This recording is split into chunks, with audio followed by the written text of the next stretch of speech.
So then what happened? They introduced Senate Bill 1. And what happened there?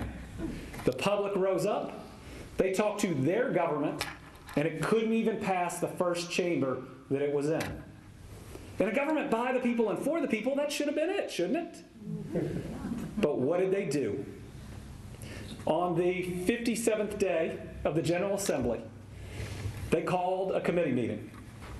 They called it and put it in a side room because there was no room for us or the public. They then took an 11-page sewer bill, turned it into a 291-page pension bill. The pages were still hot. And they said, none of you have seen this, but you're going to vote on it right after we end up discussing it. They objected. They said we didn't have time to read it. They objected and they said, you're not going to let the public testify? That's not right. Shouldn't we at least have a teacher? They objected and said that there's not a study to show that if it would work. And folks, I don't care if you're a Democrat, a Republican, or an independent. Shouldn't we want to know whether our laws will work before we pass them? That's not liberal or conservative. That's just practical.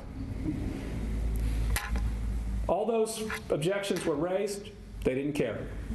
In the span of just 6 hours, without you, the public, being able to participate at all, they rammed that bill through. And while they weren't willing to keep their promise that they made decades ago to you, I was willing to keep my promise.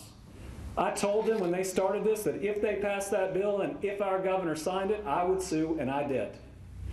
We took that to Franklin Circuit Court, where we not only won, but we had a process that has been abused over and over, declared unconstitutional. What we're fighting for now isn't just retirements. It's the fact that the legislature can't exclude you. That a government by the people and for the people should never be able to shut the people out.